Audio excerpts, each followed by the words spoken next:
오늘은 웨스트민스터 신앙고백서 제 13장 성화 중에서 2항에 대해서 알아보겠습니다. 2항을 다 함께 봉독하겠습니다. 시작. 이 성화는 전 인격적으로 이루어지나 이 세상에서는 아직 불완전하다.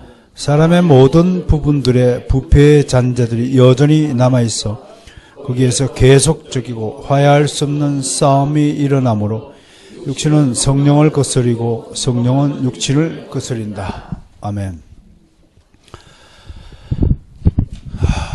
타락한 인간의 본성은요, 뭔가 일이 일어나도 한 방에 뭔가 다 되어야 돼요. 돈도 십시일반으로 티끌모아 태산 이런 방식은 좋은 격언의 말씀이고 나한테는 한 방이 제대로 터져야 돼요. 이게 복권 당첨이 탁 일어나야 속이 뚫리는 거예요. 그게 인간의 타락한 본성이요. 인간은 하나님이 정하신 질서를 자꾸 벗어나고자 해요. 그걸 우리가 영어로 이렇게 표현해 out of order 하는 거예요. 인간의 본성은 자꾸 하나님이 정해진 규칙을 out of rule이에요. rule. order는 한마디로 룰을 벗어나는 거예요. 자꾸 벗어나는 거예요. 그러니까 내가 하고 싶은 대로 살아야 직성이 풀리는 존재가 타락한 죄인이에요.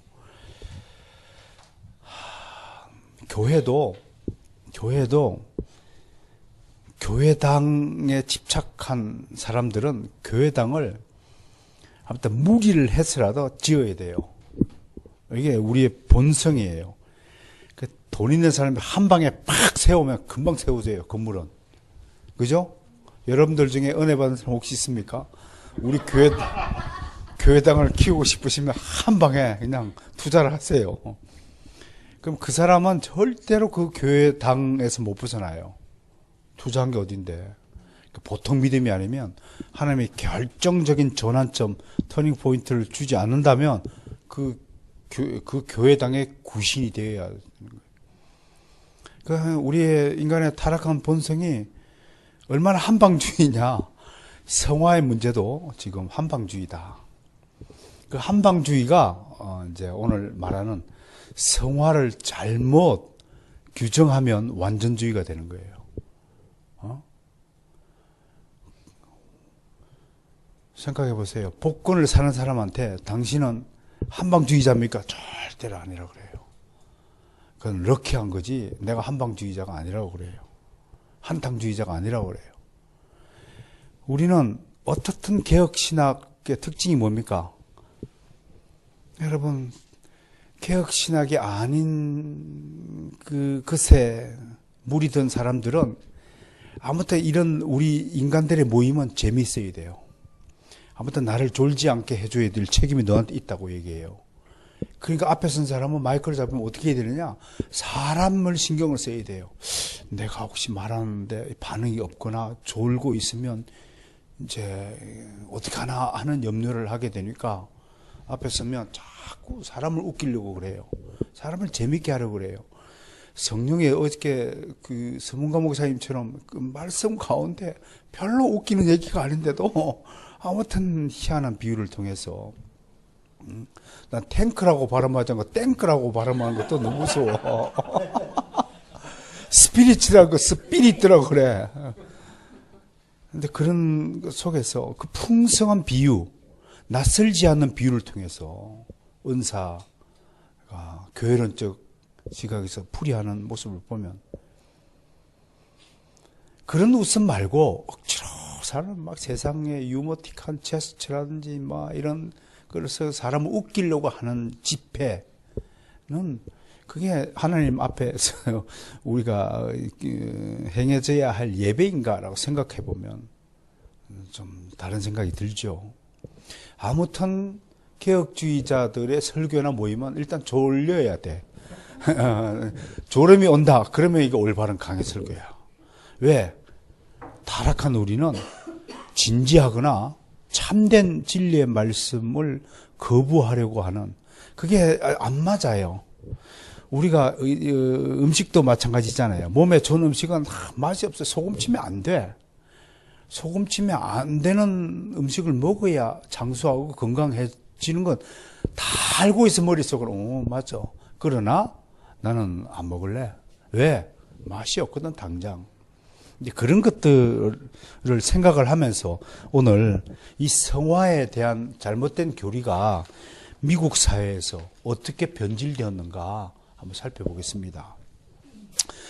자, 미국의 영성의 세계를 들여다보면 17세기부터 청교도들이 미국에 이제 들어가죠. 이분들을 우리가 언약도 이렇게 부르잖아요. 하나님의 언약을 언약을 하고 충실히 그걸 지키겠다. 그래서 이 청교도들이 일군 나라가 아까 최대성 교수님 말씀대로 미국이 어떤 나라냐? 바로 이 청교도들이 세운 나라다. 그러니까 다른 거예요. 그러니까 자본력이라든지 군사력이라든지 인간의 지혜로 세운 나라가 아니라 미국은 하나님의 신앙의 힘과 능력으로 세워진 나라가 미국이라는 거예요. 아메리칸이라는 거예요. 뉴잉글랜드가 그렇게 해서 세워졌어요. 그러니까 다를 수밖에 없어요. 그런데 18세기를 들었으면 유럽에서 무슨 사조가 불어졌냐면 계몽주의 사상이 불어닥쳐요. 그래서 18세기 후반 무렵에 이게 미국에 침투해요. 미국이 침투해요. 이 침투할 때 하나님이 쓰신 사람이 바로 1차 대각성 운동. 이 대각성 운동이 벌어지죠. 이걸 주도하신 분 누군가요? 조나단 에드워드예요. 뒤에 보여요? 괜찮아요? 에드워드예요. 그 계몽주의는 한마디로 이성주의죠. 이성주의. 예? 일루미네이션 이래요. 그러니까 빛을 밝히다. 이성의 빛을 밝혀라 이런 말이에요.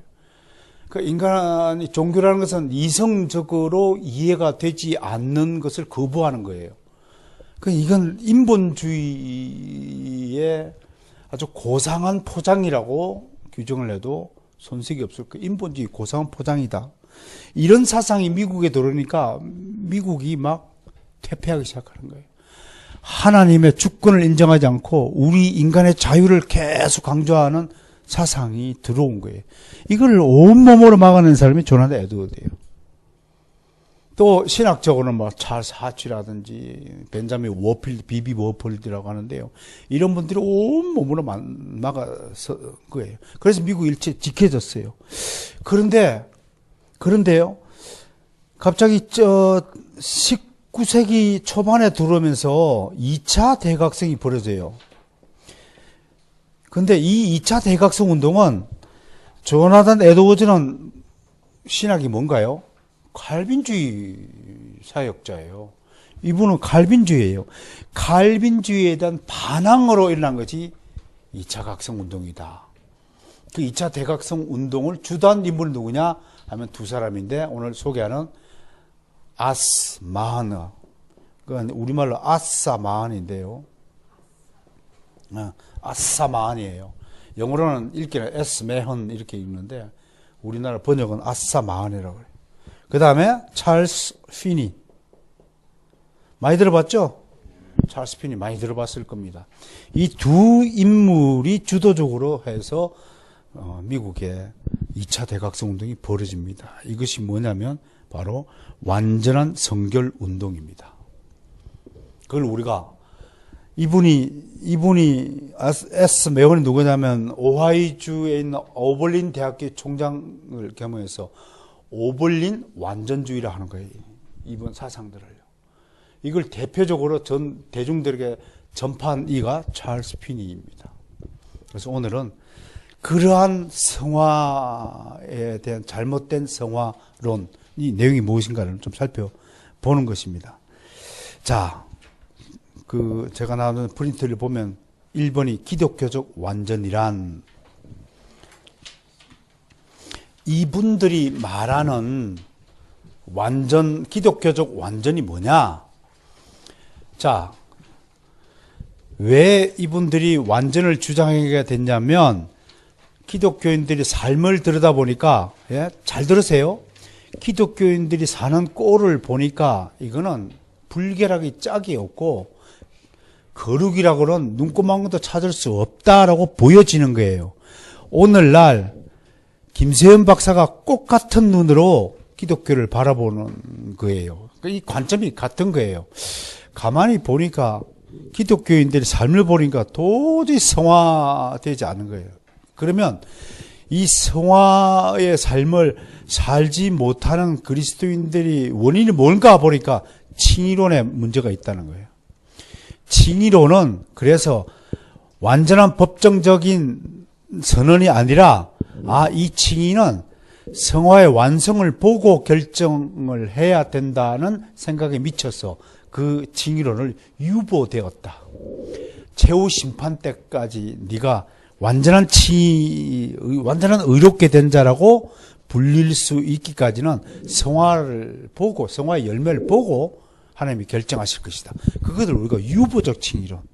또 완전한 때 예약됐다. reservational justification. 그거 예약적 칭의론. 그렇게 말하는 거예요. 어렵지 않죠? 이해가 되지요? 예? 유보적 칭의론. 그 용어를 만들어내신 분이 바로 오늘 설교하신 최선 교수입니다. 여러분, 신학자가 왜 중요하냐면 이러한 움직임에 대해서 탁 네이밍을 하는 거예요. 우리가 완전주의 할 때 기독교적 완전주의가 가능할 것인가 이런 걸 쳐다보면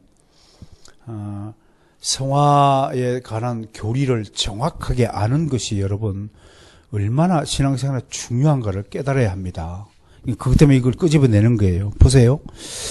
기독교적 완전, 이분들이 주장하는 기독교적 완전, 우리는 완전해야 되잖아요. 그죠? 언젠가는 완전해지겠죠. 근데 그 완전이 결론적으로 뭐냐면 이 땅에서 완전해진다는 거예요. 그게 성결교회, 성결주의의 완결판입니다. 핵심적 주장입니다. 그럼 저한테 이렇게 물어보세요. 아니, 이 땅에서 완전하다고 하다고 할 수 있잖아요. 그렇게 되면 너무 좋잖아요. 그러면 결과적으로 보면 이 땅에서 우리가 완전하게 되면 완전하게 되는데 주님이 무엇하러 재림할까요?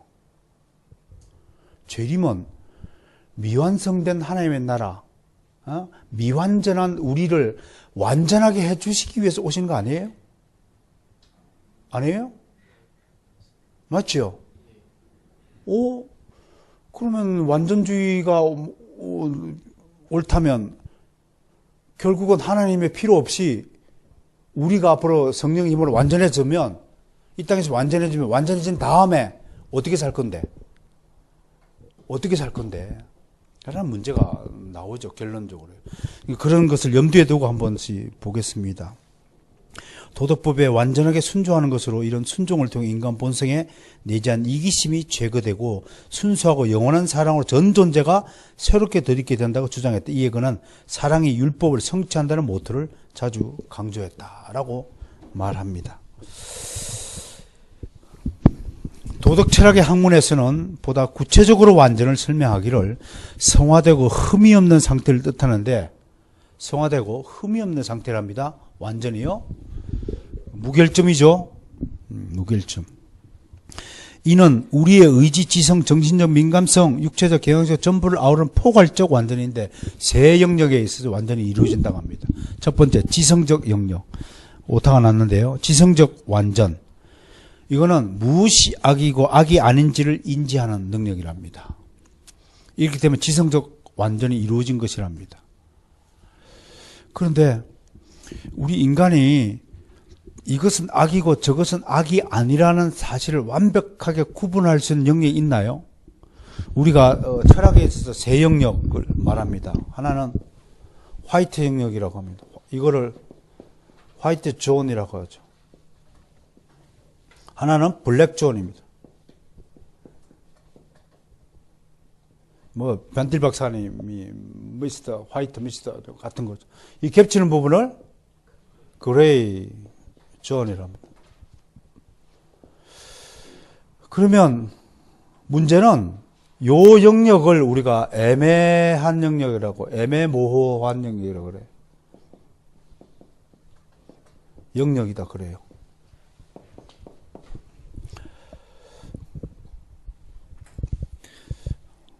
박재한 형제가 내가 감기에 걸려갖고 아무것도 못 먹고 누웠는데 맛있는, 그날따라 맛있는 소고기를 사갖고 왔는데, 소고기 드시라고 같이 먹으러 왔는데 내가 못 먹으니까 지가 혼자서 다 먹었으면 선의의 악이에요.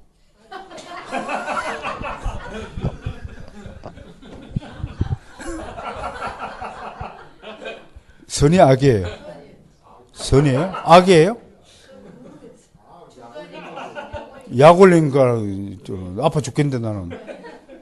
하필 겉에 안 사와도 평소에는 빈손으로 오더니 아플 때 꼭 그렇게 맛있는 거 사와가지고 사오면 선의 악이에요. 악이에요? 성도 아니고 악도 아니에요.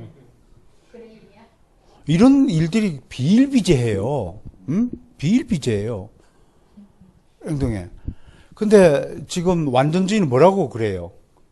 무엇이 선이고 무엇이 악인지를 분명하게 인지하는 상태가 된다는 거예요. 그럴 능력이 우리에게 있을까요? 없을 거라고 저는 생각합니다. 정신적 민감성.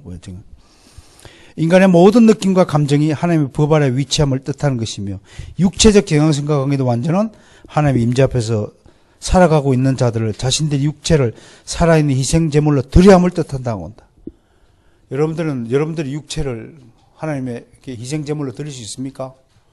여러분들이 직접 제물이 돼가지고 번제단에 올려서 태워야 된다고 생각합니까? 하긴 옛날에 우리 교과서에 불교에서 그 산채로 불에 태워지는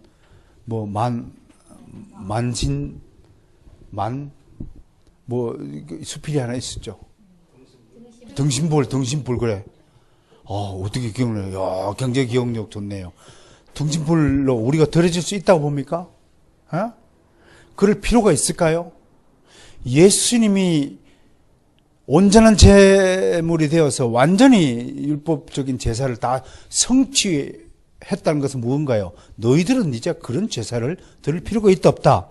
없다라는 뜻이죠. 그게 은혜고 그게 선물이죠. 나 자신의 짐을, 내가 행해야 될 모든 짐들, 의무들을, 율법이 요구하는 모든 의무들을 예수 그리스도께서 다 이루셨잖아요. 성취해 주셨죠. 나 대신 다 해줬단 말이에요.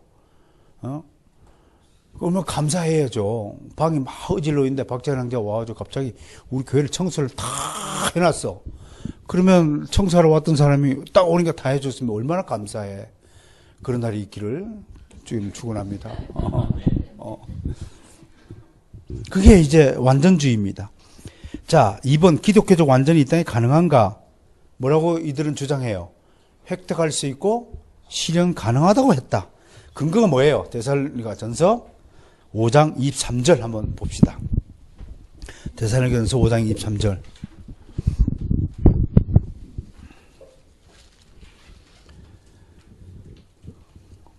누가 한번 읽어볼까요?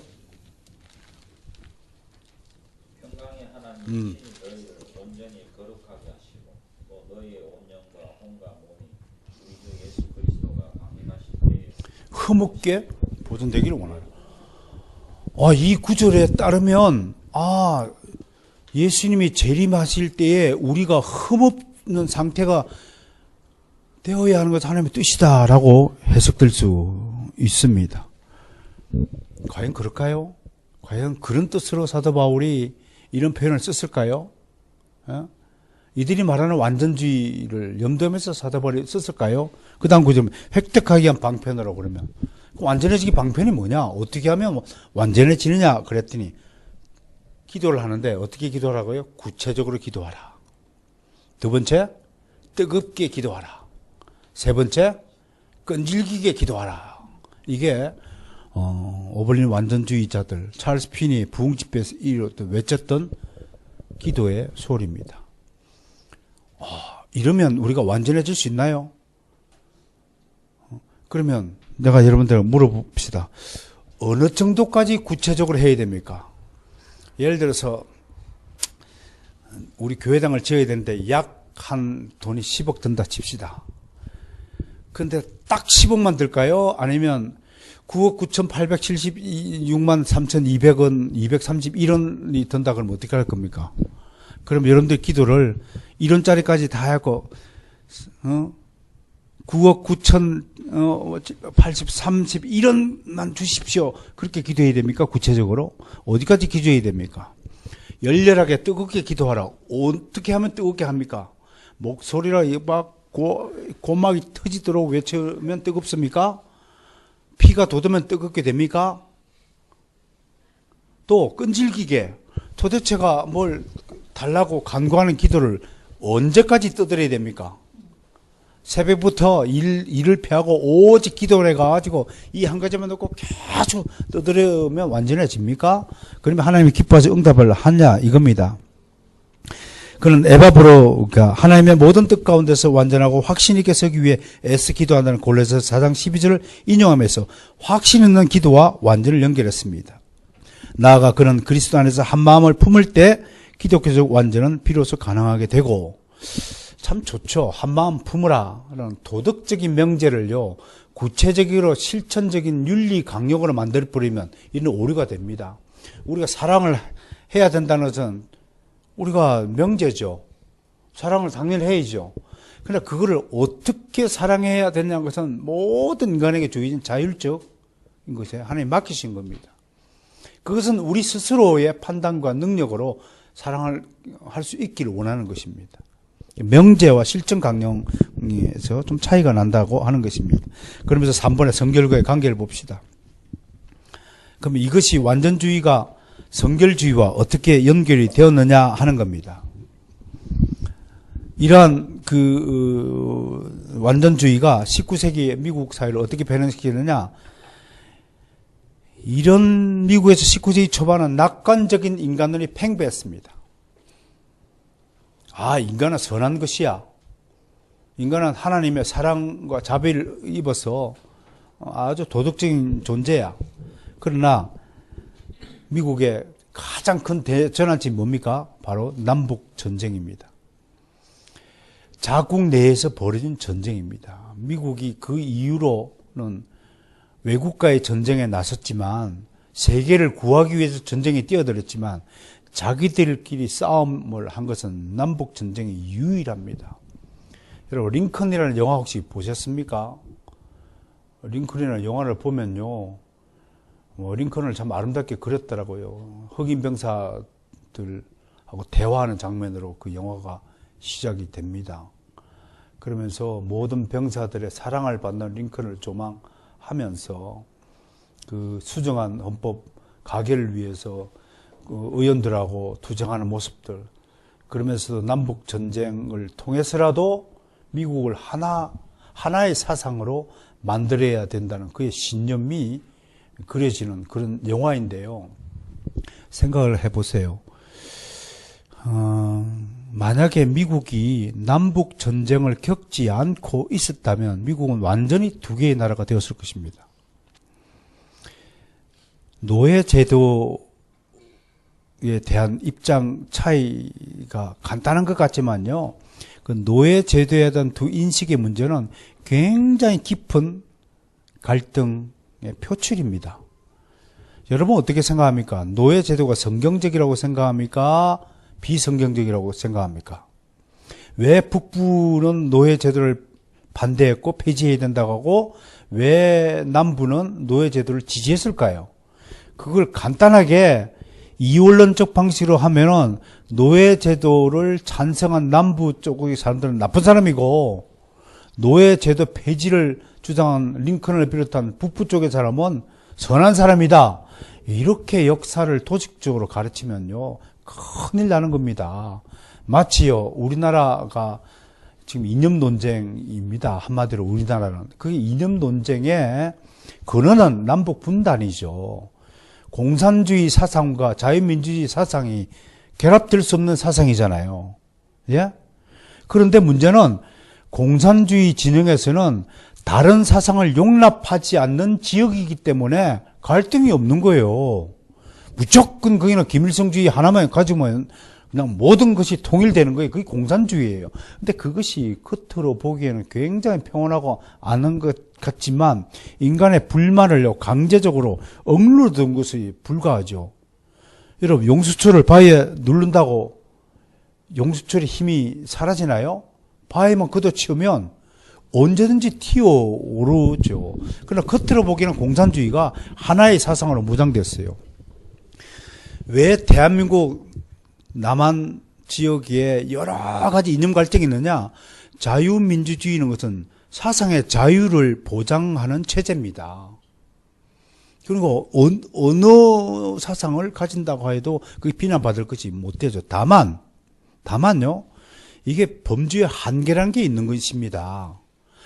왜? 국가라는 틀 안에서 이루어지는 자유이지, 국가를 부정하고 대한민국 정부를 인정하지 않는 자유적 행위를 우리가 용인해야 되느냐 하면 저는 결코 그건 아니다. 그건 범주를 벗어난 것이다. 마찬가지예요. 기독교도 마찬가지입니다.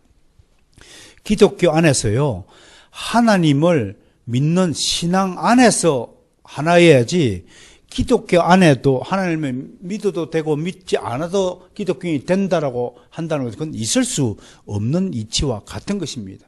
대한민국의 국민이 되기 위한 조건은 대한민국 국가와 정부를 인정해야 하는 것입니다.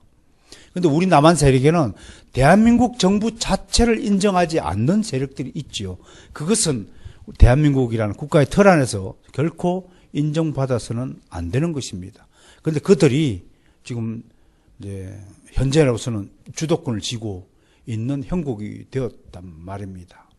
우리가 어느 개인을 지지하는 것과요, 어떤 사상 집단 자체를 지지하는 것은 완전히 다른 차원이어야 합니다. 남북전쟁도 마찬가지입니다. 링컨을 좋아하건 싫어하건 그게 문제가 아니라 남북전쟁은 미국을 두둥강이 내려는 그 사상을 링컨이 간파하고 이거는 용인할 수 없다라고 해서 그것을 하나로 묶은 것입니다. 그리고 구약시대 때 이스라엘 백성에게 노예가 있었다고 해서 어쩔 수 없는 지역과 사회에서의 노예 제도와 인위적으로 노예를 둘 필요가 없음에도 불구하고 인간을 강압하기 위해서 내가 편하자고 다른 사람을 구속하는 인위적 노예 제도하고는 완전히 차원이 다른 것이란 말입니다. 그런 차원에서 우리는 미국의 남북 전쟁을 해석해야 된다고 저는 보는 것입니다.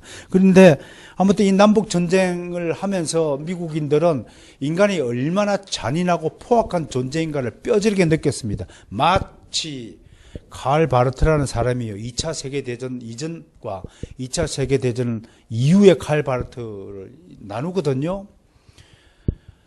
2차 세계대전 때 자신들을 가르쳤던 하르낙 등과 어떤 대가 신학자들이 갑자기 나치 정권을 찬양하기 시작하는 것에 대해서 불만을 뿜고 칼 바르트는 자유주의 진영과 결별하고, 자유주의 진영들의 인간에 대한 낙관주의를 고발하기 시작한 것이 칼 바르트에 있듯이 미국 사회도 남북 전쟁을 이후로 미국 사회가 완전히 달라집니다. 인간은 결코 선한 존재가 아니라는 걸 깨달았어요. 인간은 정말 전적으로 타락한 존재다라고 하는 것을 깨달았습니다. 그래서 하나님의 초자연적인 방법에, 하나님의 주권에 더 큰 관심과 방점을 찍는 계기가 되었습니다. 이러한 오블린의 완전주의가 낳은 결과로서 미국 사회에서의 개혁신학이 훨씬 더 뿌리가 내리고 더 깊은 신학적 열정으로 가게 되는 그런 하나의 도구가 되었다고 하는 것입니다. 자, 그러면 오블린 완전주의 문제가 뭐냐? 완전을 획득 가능성이 궁극적 원인을 그리스도와 성령에 두었지만 이런 겁니다. 이분들은 항상 이렇게 인본주의자들 이렇게 얘기해요.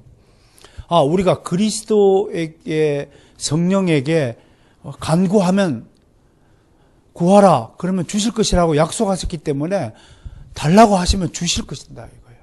준다고 보면 그렇게 꼭 같아요.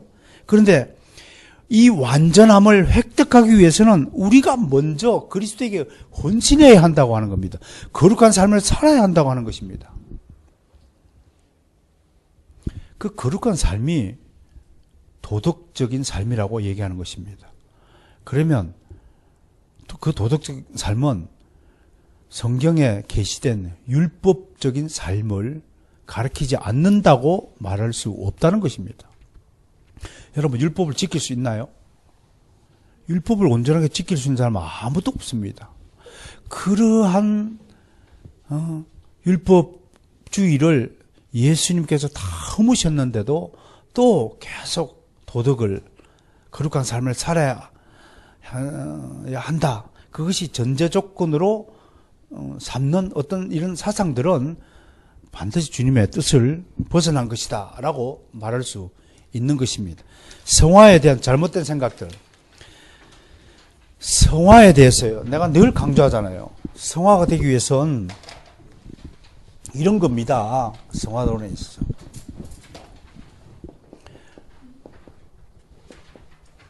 뒤에 다음 주에 다룰 것이 이제 결정적 성화와 점진적 성화라고 하는 것이 있는데요.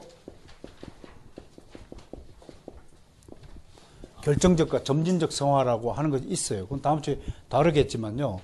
성화에 있어서 우리가 꼭 유념해야 하는 것은 반드시 하나님의 주권과 인간의 책무, 이 책무를 자발적 책무라고 그래요. 또 책임 있는 자유의지다. 이렇게 표현하기도 해요. 같은 말이에요. 이것을 어떻게 균형시키고 조화시켜야 될지는 이건 아직도 신비한 문제예요. 우리가 해결할 수 없는 부분이에요. 어디까지가 성령의 역사이고 어디까지가 내 행동이었냐, 이거는 정말 신비한 연합이 아니고선 해결할 수 없는 그런 난제 중에 난제라는 사실입니다. 그럼에도 우리는 우리의 노력으로 우리가 거룩해져야 한다는 생각은 버려야 한다는 것입니다. 내가 노력해야 되지만 반드시 그 결과는 성령께서 하나님의 뜻에 의거하여 그리스도를 통하여 성령의 의로 말미암아 이루어진다는 사실을 고백해야 합니다. 그럼 이게 뭘까요, 도대체 뭘까요? 저는 이것을 지난번에 특강 통해서 결론 내린 사실이 무엇입니까? 하나님의 주권을 절대로 믿되 내가 해야 될 일은 최선을 다한다는 것입니다. 그 결과는 하나님께 맡긴다는 것입니다. 내가 내 행위 때문에 뭔가 이루어진다는 생각을 버리고 그냥 나에게 주어진 자기를 부인하는 삶에, 경건한 삶에 내 인생을 바친다며, 오롯이 바친다며, 늘 기도하면서, 그러면 점진적 성화가 이루어져서 언젠가는 주님과 연합해져서 완전한 부활체가를 이루어질 수 있다라고 저는 생각을 합니다.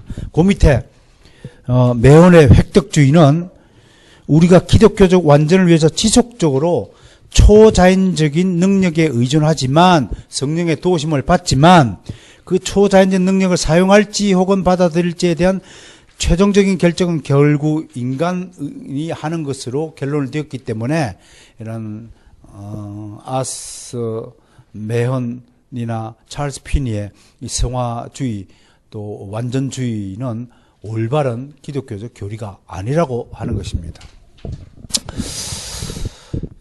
저희 지역에도 성결교회가 제법 있죠. 성결주의가 있습니다. 성결교회 다닌다고 다 완전주의자 아닙니다. 장로교회 다닌다고 다 칼빈주의자 아니고, 감리교회 다닌다고 다 알미니안주의자 아닙니다. 다만 저희가 다루는 것은 이러한 신학 때문에 이러한 교파가 나타났다라는 사실을 여러분들에게 알려드리는 겁니다. 그러니까 이것도 구분해야 됩니다. 이러한 사상으로 이런 교파, 이런 그 기독 교파가 탄생하였다고 하여서 그 교회에 다니는 사람이 전부 그런 사람일 것이라고 단정한 오를 범치 말아야 된다는 것입니다. 여러분, 칼빈도 교황을 막 적대시하고 공격했어요. 근데 칼빈이 공격한 것은 교황주의자, 교황주의라는 사상을 공격한 겁니다. 사상을 정죄한 겁니다. 사도 바울도요, 에비온파들이 나타나서 유대교와 기독교를 하나로 만들기 위해서 노력으로 이렇게 사람들이, 이방인들이 그리스도인이 되기 위해서는 먼저 유대인이 되어야 한다. 먼저 유대인이 되기 위해서는 육체적 할례를 해야 된다. 유대인들은 전부 한 사람도 빠지지 않고 할례를 하고 있는데 니들이라고 그 순서를 빠뜨릴 수 있느냐? 일단은 먼저 유대교주의자가 된 다음에 그리스도인이 되어야 된다. 이게 에비온파의 주장이에요. 여기서 사도 바울은 그런 사상은 다른 복음이라고 하면서 누구든지 다른 복음을 전하는 자는 저주를 받을 것이라고 갈라디아서 1장 7절에서 분명히 이 말씀을 선포한 거예요. 마찬가지로요. 우리는 가톨릭주의가 현저하게 성경의 교리를 위반한 사상으로 배워야 되고 알아야 되고 그 잘못된 점을 눈이 강조해 줘야 됩니다. 그렇다고 해서 교회 다니는 성당에 다니는 사람까지도 정죄를 하고 너는 악마야 라고 얘기하면 그건 전혀 다른 차원의 문제다라는 것을 지금 말씀을 드리고자 합니다. 자, 참고 봅시다. 미국에서 19세기 중후반에 걸쳐 조나단 에드워즈 등 엄격한 칼빈주의 반동으로 이런 완전주의가 일어났다고 하는 것을 설명했습니다. 이러한 신학 가운데 인간의 자유, 능력, 도덕적 책임 등을 특별히 더 강조했던 미국 신학사들을 뉴 헤븐 티올로지, 뉴 잉글랜드 신학이라고 부릅니다. 메온 역시 신학사조의 영향 아래에 있었고 해밀턴은 메온이 그의 의지의 교리에서 지속적으로 인간 의식의 자율성을 강조한 이유가 바로 에드워즈의 결정론을, 예정론을요, 이들은 결정론을 오해하는 겁니다. 운명론, 숙명론을 오해하는 겁니다. 그러니까 예정론을 잘못 이해하면 이렇게 된다니까요. 어떻게 네 운명이 정해졌느냐? 그건 운명론이에요. 결정론이에요. 정해졌지만 거기에 인간의 자유의지가 배제된 거 아니라는 거예요. 나는 하나님이요, 내비를 괜히 만들어준 게 아니라고 생각하는 거예요. 우리가 차량을 운전할 때마다 지금 쓰고 있는 내비야말로 하나님의 주권과 인간의 자유의지의 그 오묘한 그 조화를 잘 상징하고 비유해주는 도구라고 생각합니다. 목적지 입력하면 어떤 경우라도 내비는 우리를 그 목적지를 인도합니다. 그게 하나님의 주권이에요. 그게 하나님의 예정이에요. 하나님의 작정이에요. 그렇다고 우리의 자유의지가 훼손됩니까? 항상 우리는 우리 판단에 의해서 내가 보기엔 내비보다는 내 경험에 비춰서 이 시간대는 요 길로 가는 것이 빨라. 그게 항상 있는 겁니다. 그러나 하나님의 사람은 반드시 하나님의 작정된 대로 목적지에 이르는 겁니다. 내비를 신뢰하는 사람은 내비가 이끄는 목적지로 가는 겁니다. 내비가 이끄는 목적지를 의심하는 사람은 절대로 그 목적지에 못 간다고 하는 것입니다. 이거 아니야. 이거 기계가 틀렸어. 이게 기계가 틀렸어. 여러분, 이런 사람이 없을 것 같아요? 많습니다. 주변에. 굉장히 많아요. 절대로 자기가 경험한 것 이외에는 신뢰하지 않으려 하는 이런 태도가 늘 있다고 하는 것입니다. 자, 오늘 한 가지만 더 잘못된 성화운동 하는 사례인데, 이것은 잘못된 성화운동이라기보다는 좀 과잉 성화운동이다, 이렇게 표현을 하면 좋겠습니다. 이른바 캐직운동이에요.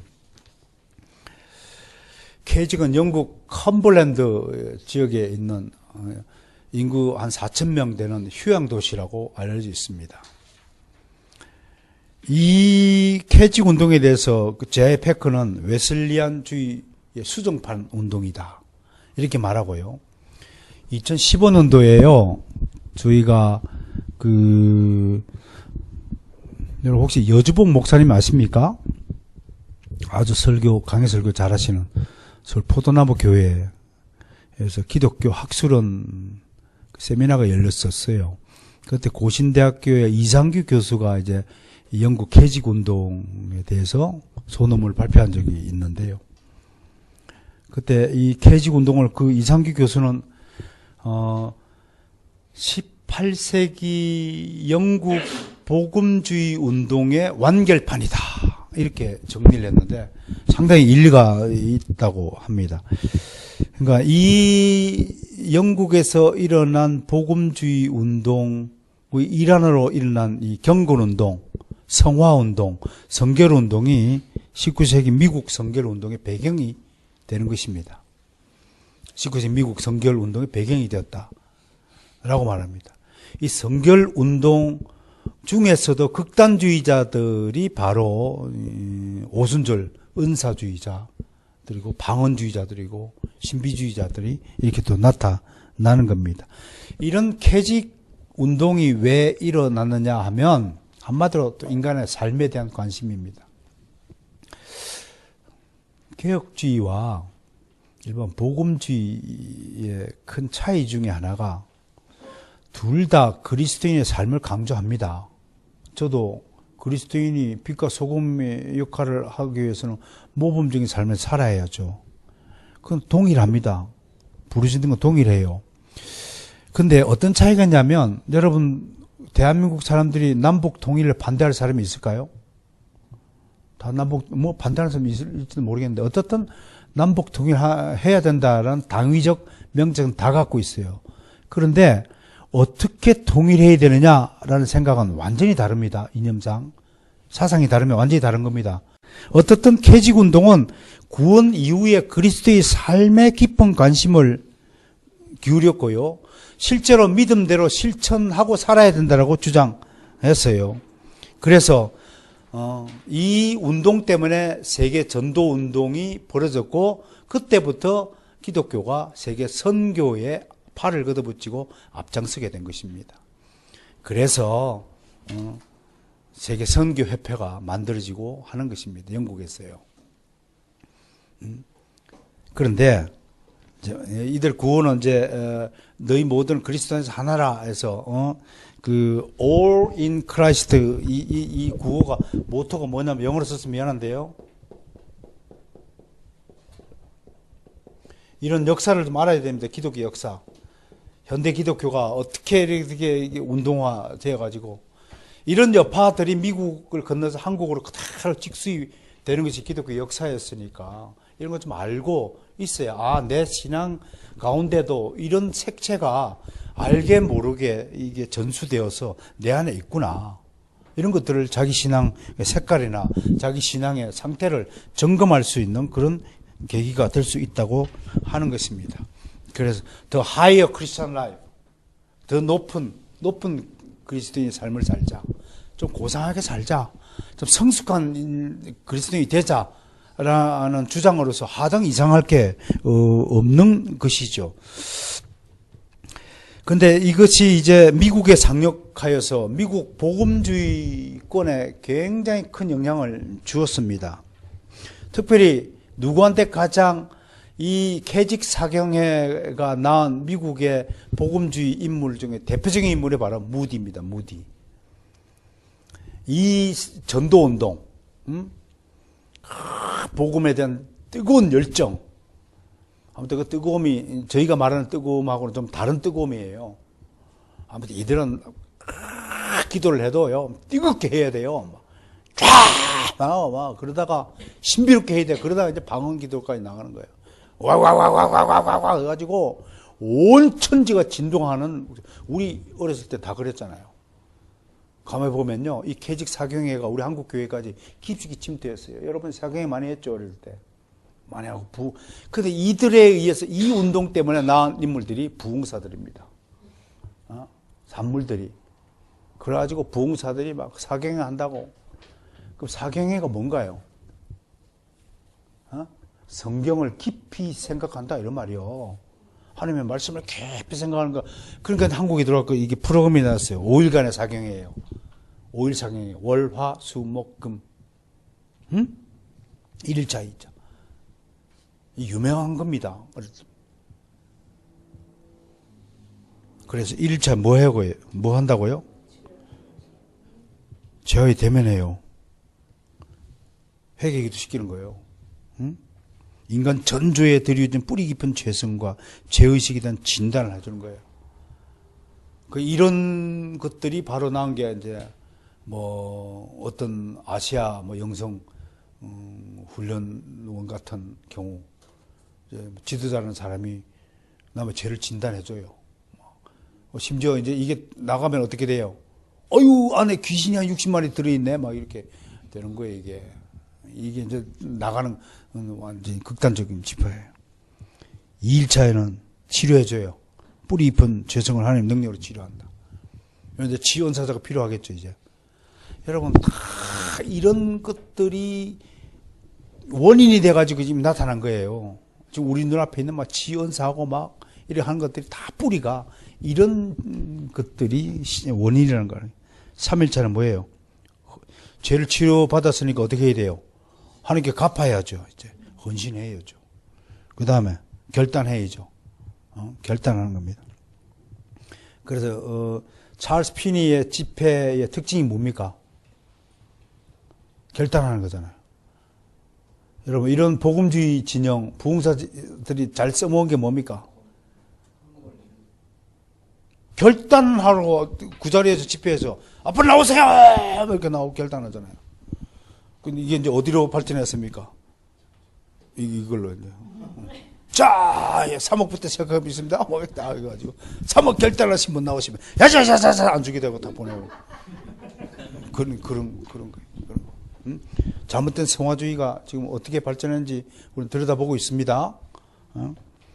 그 다음에 5일차는 선교 요청. 봉사 전도서 세계 선교의 필요성. 이걸요, 지금도 써먹는 단체가 있어요. 자, 그런 측면에서 성화의 특징, 성화의 수동성, 스스로의 힘과 노력으로. 근데 이게 이제, 오블린 완전주의하고는 좀 다른 성격이에요.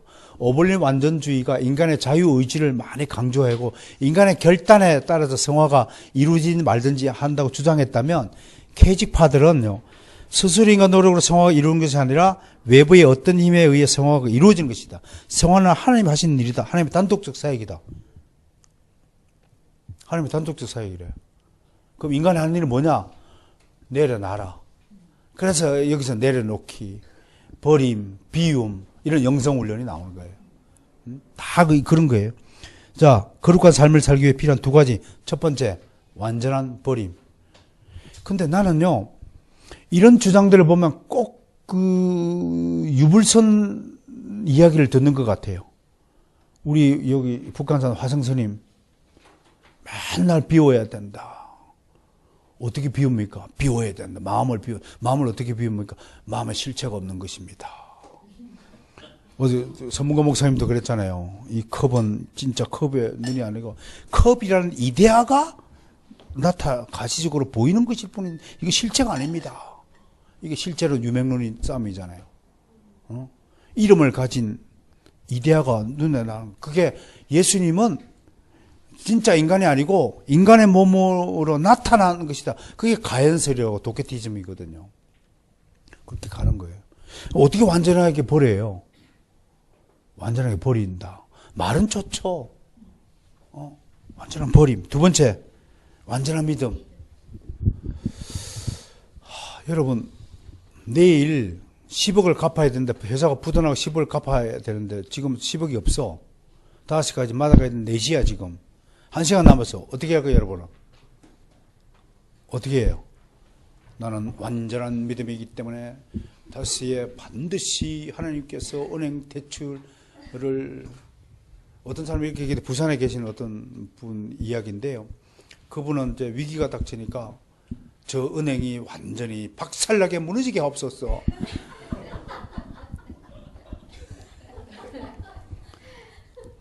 아니 그런 간구를 들으실 것이라고 생각하고 기도하는 거예요. 부르짖는 거예요. 여러분 그러니까 이런 완전주의라든지 계직주의, 잘못된 성화, 거룩주의, 성결주의가 낳는 믿음의 폐단들이 얼마나 우리 심각한지를 지금 여러분 앞에 말씀드리기 위해서 여러 상황이 있지만 중요한 핵심적인 두 가지를 여러분 소개하는 거예요. 오벌린 완전주의와 계직사경주의. 그래서 영어로 let go and let God 다 포기하고 놓으라. 하나님이 하시게 하라. 하나님께 내어드린다는 거예요. 그래서 이제 기도를 영성 기도를 가면 어떻게 해요? 어떤 영성, 저도 한번 갔다 왔어요. 견학하기 위해서 갔다 어떻게 하냐. 하나님께 내려놓기 기도를 한다요. 맨 처음에 인도자가 기도를 쫙 해요. 기도가 얼마나 헬라는지요. 나는 그런 미사의 요구를 사용해서 하는 기도를 죽었다 깨어나도 못하겠더라고요. 진짜 성경적인 용어를 쓰면서 완전 기도가 얼마나 매력있게 뿅가게 만들어요. 그래가지고 이제 성령에서 여러분 터치하십니다. 여러분 성경에서 여러분 마음을 터치하실 때 완전히 내려놓고 어떻게 할까? 숨을 깊이 들이마시라고 그래요. 첫 번째 숨을 깊이 들이마시고 완전히 힘을 빼라고 그래요. 나는 아무리 힘을 빼도 완전한 믿음을 가지기 힘듭니다. 하나님이 하시도록 완전히 못 내려놓겠더라고요. 그래서 인간의 행위는 57쪽 보여요. 절대 거룩함에 이른 수단이 될 수 없다고 가르칩니다. 홉킨스의 얘기입니다. 만약 당신이 자신의 생활을 위해 노력하고 애를 쓴다면 그것은 당신 고유의 힘을 쓰는 것이다. 그것은 당신을 하나님 앞에 내려놓지 않은 것이다. 말은 이해할 수 있어요. 근데 나한테 적용하면 이거를 나는 할 수가 없어요. 앤드루 모레이 남아프리카의 대표적인 성자죠. 만약 당신이 빈 그릇처럼 당신 자신을 포기하고 하나님을 믿는다면 하나님이 당신의 빈 그릇을 채워주실 것이다. 이것은 하나님만이 할 수 있는 그의 고유한 일이다. 비판주의, 이 캐직 사경에 대한 비판이 있습니다. 아까 최도순 교수가 가기 전에 캐직 사경에 대해서 어떻게 생각합니까? 그랬더니 본받을 것은 본받아야 된다. 라고요. 그런 점에서 최도순 교수는 상당히 개방적이고 창의적인 개혁주의자입니다. 저도 그래서 그런 점은 저도 배우고 싶습니다. 라고 대답을 했는데요. 맨 마지막에 본받을 점을 제가 그래서 일부러 명시하였습니다. 근데 이 운동은요, 웨슬리안주의자들한테도 비판을 받고 칼빈주의자들한테도 비판을 받아요. 웨슬리안주의자들은 이 캐직 운동이 지나치게 칼빈주의 운동이라고 비판해요. 칼빈주의자들은 이 캐직 운동이 지나치게 웨슬리안주의적 운동이라고 비판해요. 양쪽으로부터 코피터지게 맞았어요. 그게 무디의 성경학교 무디 전도운동입니다. 양쪽부터 버림받는. 웨슬리안주의자들 이렇게 얘기했어요. 제이씨 라일 성공의 주교죠. 믿음만으로 성화된다는 캐직의 주장은 의심스럽다. 로마서 6장이 주장하던 너희 자신을 내어주라는 의미가 단순히 수동적 항복 혹은 존재 의미의 중단을 의미한다면 그런 해석은 바울의 의도를 잘못 해석한 것이다. 우리 이만한 죄와의 전투에서 적극적으로 임해함을 강조하는 것으로 해석한 것이 더 옳다. 인간의 자기 의지와 결단으로 적극적으로 죄를 끊어내는 노력이 있어야 된다. 저는 이거 틀린 말을 아니라고 봅니다. 죄와의 투쟁이 있어야죠. 워필드 이렇게 성화의 수동성만을 강조한 개직운동은 마치 하나님 앞에 모든 걸 내려놓고 다 버리기만 하고 하나님의 나를 위해서 어떻게 해주기를 기다리고 하는 것은 수동적인 자세라고 워필드는 본 것입니다. 마치 행동보다는 묵상의 강조점을 둔 경건주의의 아류점으로 보인다. 경건주의 아류점이다. 좀 혹독하게 비판을 했죠. 그죠? 워필드마저. 저는 제 개인적으로는 이런 경건주의 운동은 오늘날 한국 교회도 상당히 필요하다고 봅니다. 그래서 전 바로선 교회의 경건 운동이 좀 정착이 되어서 한국 교회에 좀 알려졌으면 참 좋겠다는 생각을 한번 해봅니다. 펠라기우스적 성화론이다. 이거 반반씩 섞은 것이다. 이렇게 비판하고 있지만 뭐 생각하겠습니다. 자, 마지막으로 오늘 본받을 점 뭐냐? 개직신학의 영성만은 분명히 본받아야 한다. 낡고 어지럽고 타락한 시대에 그리스도인의 온전한 믿음을 사모하고 거룩한 삶을 살아야 되겠다고 결심하는 것을 우리가 비판할 수는 없습니다. 그건 우리의 몫이기도 합니다. 오늘에 사는 우리들의 몫입니다. 성결을 부르짖으며 거룩한 삶을 향한 헌신과 결단을 강조하고 믿음으로 거룩하게 되기를 위해 애쓰라는 가르침은 윤리 실종 시대를 사는 현대사회의 그리스도인에게 좋은 기감이 된다라고 저는 생각을 하는 것입니다. 자, 폐단이 있고 있는 것이라도 우리 속담에 도둑에게서도 배울 교훈이 있다라고 말합니다. 우리는 잘못된 생활론이 낳는 폐단에 대해서도 좀 알아보았습니다. 그러나 그 폐단을 극복하기 위해서는 그 폐단의 원인이 뭔가 오류의 원인이 뭔가에 대해서 철저한 분석이 먼저 있어야 될 것입니다. 그렇게 해서 하나님의 역사 안에서 이러한 복음주의권에 일어났던 일들, 그들이 무엇을 그러면 결정적으로 실수했는가, 다시 한번 강조하지만 저는 행위의 3요소를 다시 한번 떠올리게 합니다. 첫 번째, 어떤 일이든 의도가 선해야 합니다. 캐직사경회는 의도는 선했습니다. 의도는 선했습니다. 그리고 두 번째, 과정이 합법적이어야 됩니다. 합리적이어야 됩니다. 합법적이어야 됩니다. 과정이 불법적으로 되면 안 됩니다. 그리고 세 번째, 결과가 하나님의 뜻에 부합되는 것이어야 합니다.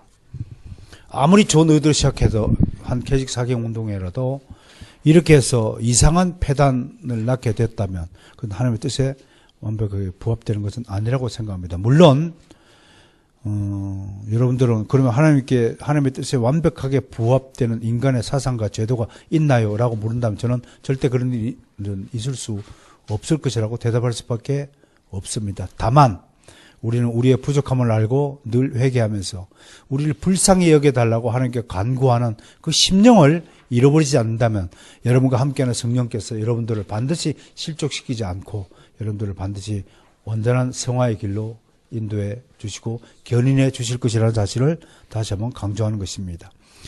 우리 신앙의 길은 결코 쉬운 길이 아닙니다. 좁은 길입니다. 좁은 문으로 들어가라 라고 주님께서 말씀하셨듯이 결코 쉬운 길이 아닙니다. 마찬가지로 인본주의자가 정말 하나님의 주권주의자, 하나님의 중심주의자로 이게 변화할 수 있는 가능성도 우리에게는 거의 전무합니다. 우리는 언제나 타락한 본성에 지배받을 수 있는 가능성이 훨씬 더 큰 사람들입니다. 우리는 언제나 하나님 뜻보다는 내 식대로 살기를 원하는 사람들입니다. 항상 내가 먼저 생각하고 내가 먼저 결정하고 내가 먼저 행동하기를 주저치 않는 타락한 죄성을 가진 사람입니다. 그 불쌍한 삶을 주께서 들여다보시고 우리와 함께 하시는 겁니다. 그럴 때 마음만이라도 우리의 의지만이라도 주님 정말 내 의지로는 할 수 없는 것이지만 주께서 나를 좀 도와달라고 정말 간청해야 됩니다. 그것이 진정한 난 간구라고 봅니다. 뭐 참 달라고 하기보다는 저는 우리 모두가 하나님 앞에 겸비함을 잃지 않고 칼빈이 늘 그랬듯이 주여 정말 하나님 뜻대로 살지 못하는 이 죄인을 불쌍히 여겨 주시사 잠시 한순간만이라도 하나님의 뜻대로 살 수 있게 해달라고 기도하는 그런 그리스도인이 되시기를 주님 축원합니다.